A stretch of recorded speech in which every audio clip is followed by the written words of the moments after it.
आप परदेश में आकर पराये सामानों में और पराये नियम में यहाँ उलझ गए और फंस गए। उसके नियम का भी पालन नहीं होता और पराई वस्तुएं भी तुम्हारी नहीं है और तुम उसके लिए रोते चिल्लाते हो, तुम्हारी कोई फरियाद भी नहीं सुनता। और जिसने अपने नियम में आपको फांस लिया वो कुछ कर भी नहीं सकता। उसने अपने से अपने को अलग कर लिया कि हम इस नियम के अंतर्गत नहीं है, हम तो परे हैं। हमने नियम बना दिया है, उसके वसूल और ये काम है। उसके खिलाफ कोई भी चलोगे तो हमारे जितने भी कर्मचारी हैं वो सब आपको दंड देंगे। हमसे उससे अब कोई मतलब नहीं है, कर्मचारी और आप समझो।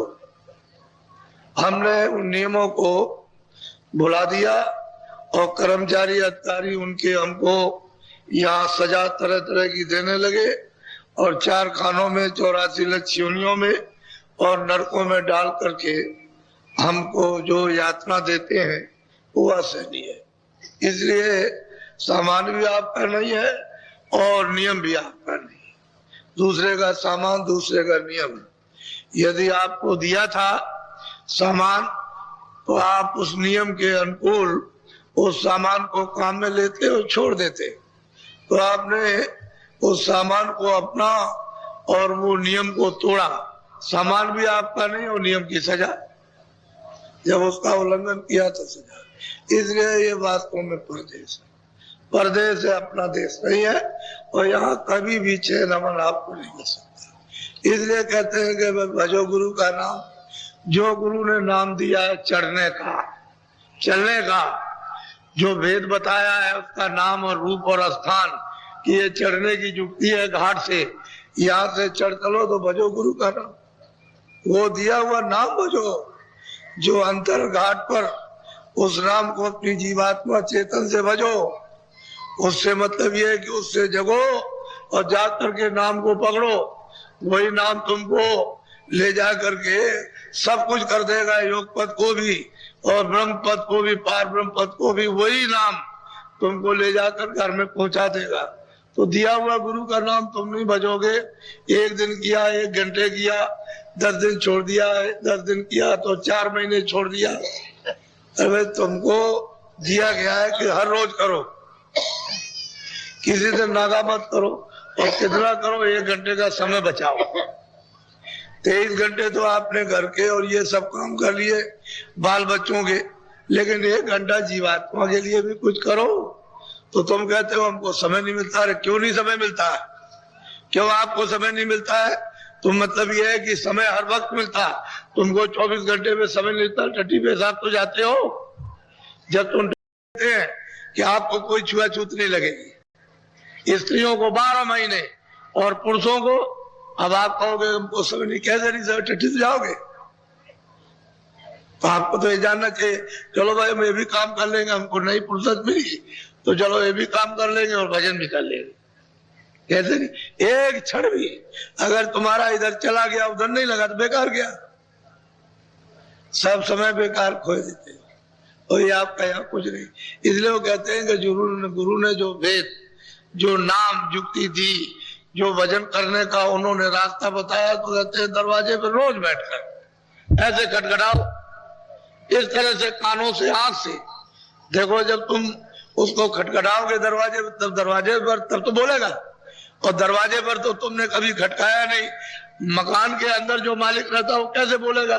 इस मकान को छोड़ करके उस मकान से चिल्ला रहे हो, अरे हरे कृष्ण नहीं बोलेगा, क्योंकि उस मकान में तो रहता नहीं है, वो तो इस मकान में रहता है। तुम इधर चिल्ला रहे हो तमाम, लेकिन कई जब यहाँ दरवाजे पर बैठ के ना पीटो तुम, मतलब यह कि अपनी आंखों को और कान को देखो, आवाज देता कि नहीं देता, दिखाई देता कि नहीं। तो दरवाजे पे तो कभी बैठते नहीं हो, दरवाजा छोड़ करके बस भाग रहे हो। इधर जाएंगे वो इधर जाएगा, क्या मिलेगा आपको? तुम बहुत गए हरिद्वार, बहुत गए रामेश्वरम, क्या पाया? लौट के तो चले आए। तुमने तो ये ख्याल किया कि हमको मुक्ति मिल जाएगी या हमको स्वर्ग मिल जाएगा। ऐसे नहीं मिलता बच्चा, ये तो खाली कल्पना है। वो तो काम करने से स्वर्ग मिलेगा। पुण्य तो आपने कुछ किया नहीं, तो जब पुण्य नहीं किया तो स्वर्ग कैसे मिलेगा? स्वर्ग तो पुण्य से मिलता, और पुण्य आपने किया नहीं, तो वो भी आपके हाथ से चला गया, तो मेहनत भी बेकार हुई और कुछ काम भी नहीं बना और धोखे में रह गए। पीछे अपने कौन काम आएगा? इसलिए भजो गुरु का नाम। ये आपका देश नहीं है बच्चों, ये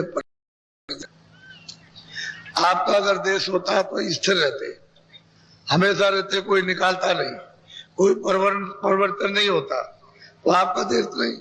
तो आप अपने देश की चलने की तैयारी करो। अब यह है कि कुछ साथ सामान, अरे कुछ गंदगी को नीचे छोड़ो। आप नहीं छोड़ सकते हो तो किसी से कहो कि हमारे पास गंदगी है, हमारा कपड़ा गंदा है तो हम नहीं धो सकते, हमारे पास धोने के साधन नहीं है, तो आप इसको धो दीजिए। तो आप किसी को दे तो दो, ये तन रूपी कपड़ा दे दो। हम तो आपको इसलिए ले आए कि आप मतलब ये कोई ऐसी बात ना समझो कि बाबा जी मतलब ये है कि कुछ कोई गलत रास्ता बताते। तो हमने तो कहा कि चलो प्रयागराज, चलो त्रिवेणी संगम पर आपको स्नान कराएंगे। हम जैसे कहें वैसे ही करो स्नान उसी गंगा में, और गंगा में नहाओ और डुबकी लगाओ। आज ये प्रतिज्ञा करो कि अब हम आज तक शाकाहारी रहेंगे, शाकाहारी शुद्ध आहार करेंगे, फल फूल अनाज है शुद्ध आहार करेंगे, और मतलब ये है कि ये काम नहीं करेंगे। अब जो कुछ हो गया भूल चूक हो तो हो गई, अब उसके लिए तो इसको भूल चूक माफ करने के लिए, क्षमा करने के लिए कपड़ा दे दो। आगे वो करने नहीं देंगे कि दोबारा फिर जमा हो, और जो गंदगी जमा है उसको कपड़े को दो, तन रूपी कपड़ा, तो जरा धुलाई कर दे, रगड़ कर दे। अब वो अपना साबुन, उनका ढंग का अलग है, वो ये साबुन तो है नहीं फैक्ट्री वाला, उनके पास साबुन है, वो लगा देंगे, धीरे से मैल कट जाएगा। तो आप अपना कपड़ा तो दे दो, वो कपड़े नहीं दे, और तुम साफ कर नहीं सकते हो कि तुम्हारे पास तो कोई चीज है ही नहीं।